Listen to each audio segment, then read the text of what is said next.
그러면은 다음번에는 저한테 묻지 않으시는 게 좋겠습니다. 의원님 말씀이 너무 과하십니다. 저를 내란죄로 고발하신 걸로 알고 있는데 그렇게 모독할 수 있습니까?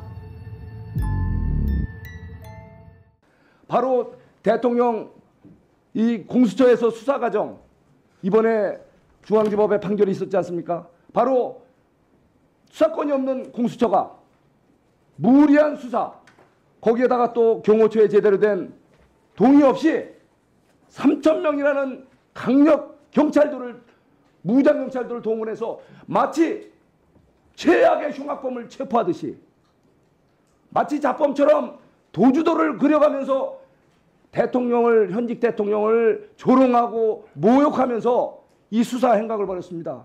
이래서 되겠습니까? 이거야말로 내란 아닙니까? 지금 내란죄로 대통령을 내란 수개로 몰지만 바로 이것 법사위에서 이 공수처를 수사 압박을 하고 체포하라고 하고 구체적인 지시까지 있지 않습니까? 이것이야말로 내란이 아니고 뭐겠습니까? 바로 이것 법사위에서 야당 의원들에서 내란 조장을 한 거 아닙니까? 자, 공수처장 저한테 이 부분에 대해서 충분히 얘기할 시간을 드릴 테니까 말씀하시고 우리 대법원 우리 행정처장 이거에 대해서 의원님 말씀이 너무 과하십니다. 저를 내란죄로 고발하신 걸로 알고 있는데 잠깐 얘기할 기회를 주세요. 위원장님 금방 말씀에 대해서 간단히 짧게 한 30초만 하세요. 네. 네. 저희들이 법원에서 정당하게 발부한 체포영장, 구속영장에 대해서 적법 절차의 원칙에서 한치의 어긋남 없이 법원의 명령장이기도 한 체포영장, 구속영장을 명령대로 이행했습니다. 그런 업무를 수행한 우리 공수처가 내란의 주체라 하니 도대체 의원님께서 지금 이 신성한 국회에서 그리고 또 이 우리 공수처라는 어떤 정부 기관에서 일을 하는 것에 대해서 그렇게 모독할 수 있습니까? 신성한 국회에서 공수처장 자, 조용히 하세요. 됐어요. 됐어요. 저는 그런 부분들이 문제되고 있고요. 형사 말씀드릴게요. 재판에서 문제가 될 것입니다. 하나만 말씀드리겠습니다. 지금 김용현 피고인 같은 경우에 구금 장소가 서울 동부지법 관할인 동부구치소였습니다. 그래서 그가 지금 체포되었다고 해서 관할이 자동적으로 생긴다는 것은 그런 부분에 대해서 잘못 알고 하는 말씀이시고 지금 네 지금 수사 어쨌든 지금 의원님께서 말씀하시는 지금 관할에 대해서는 예, 그러면은 다음번에는 저한테 묻지 않으시는 게 좋겠습니다. 예. 잠깐만요. 공수처장님 1분간 답변 못한 거 하세요.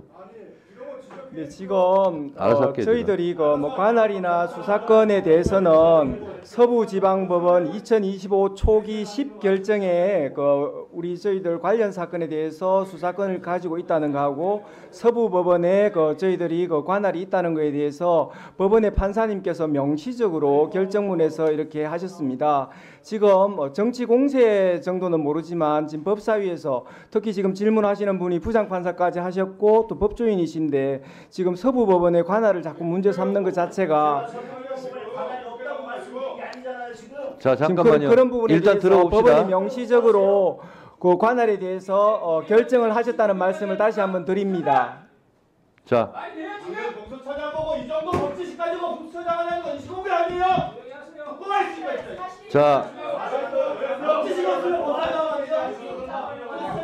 자, 이렇게 하세요. 잠깐만요.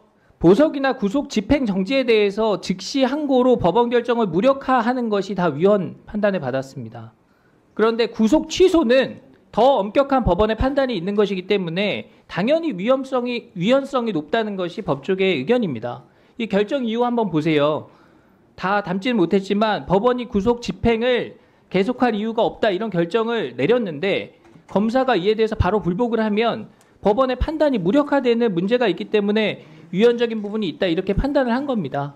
그러니까 보석도 구속 집행 정지도 그런 식의 위헌 판단이 있었으니까 구속 취소는 더 엄격한 법원의 판단이 있는 거니까 당연히 그런 위헌성이 의심된다라는 판단을 검찰에서 했다는 겁니다. 충분히 이해가 가잖아요. 다음 장이요. 근데 공수처는 뭐라고 해요? 체포와 구속을 담당했던 수사기관으로서 구속기간 산정 등과 관련해 상급법원의 판단을 받아보지 못하게 대해서 유감이다. 다음 장 넘겨보시죠. 공수처의 수사 과정의 적법성, 그 다음에 절차적 명확성에 대해서 상당히 의심이 간다. 법원이 이렇게 얘기를 하고 있잖아요. 여기에 대해서는 왜 입장이 없습니까? 공수처 수사의 위법성이 법원에 의해서 지적이 됐으면 남 탓하기 전에 사과부터 하는 게 우선이죠. 금방 말씀드렸듯이 자, 그리고 공수처는 그동안 법원이 발부한 체포영장, 방금도 말씀하셨지만 이걸 무슨 금가옥조처럼 만능열쇠처럼 우리 수사의 적법성을 인정받은 겁니다. 이렇게 말씀해 오셨어요. 근데 지금 법원의 구속 취소 판단에는 왜 반발을 하는 겁니까? 법원 결정도 기관의 유불리에 따라서 취사 선택하겠다. 이런 태도로밖에 보이지 않습니다. 자, 의원님 말씀드릴 기회를 주세요. 예, 제가 간단히 말씀드리겠습니다. 저희가 그냥 영장이 발부되었다는 사실뿐만 아니라 지금 서부법원 2025 초기 10결정에 의하면 판사님께서 명시적으로 말씀해주고 계십니다. 지금 자, 써놓고 지금 국민이 계시냐면 공수처를 바라보는 이 차가운 시선을 제대로 확인하시기 바랍니다. 답변할 기회를 안 주시니까 좀 그러네요. 예. 네. 위원장님 아셨습니까? 금방 여러 가지 수사권 관련해서 또 말씀도 나왔고 또 구속 취소에 대한 또 공수처의 기본 입장과 관련해서 한 2분만 말씀하실 기회를 주시면 딱 2분간 좋겠습니다. 그러면 예, 답변하세요. 먼저 구속 취소 결정에 대해서 말씀드리겠습니다. 구속 취소에 관한 형사 25부의 결정을 존중합니다. 그러나 확정된 결정에 대한 평석의 자유는 허락되는 것이라고 사료되므로 이에 관하여 의견을 개진합니다. 재판부가 판단하신 대로 날 기준이 아니라 시간 기준에 의하더라도 윤 대통령 측이 청구한 체포적부심 관련하여 기록이 법원에 머무른 10시간 32분 동안을 합하면 2025년 1월 26일 오전 9시 7분경이 아니라 같은 날 저녁 7시 39분까지 구속기간이 연장됩니다. 이 사건 기소는 그 이전인 같은 날 저녁 6시 52분경에 이루어졌습니다. 기소 검사는 가장 보수적으로 계산하여 시간 계산으로도 정확히 기소 시한 47분 전에 기소를 완료하였습니다. 그러므로 재판부가 제시한 시간 기준에 의하더라도 매우 적법한 기소였습니다. 형사소송법 214조 2 제13항에 의하면 체포적부심, 구속적부심 구분 없이 기록이 법원에 머무른 기간에 대하여 구속기간에 산입하지 아니하는 것으로 명확하게 규정되어 있습니다.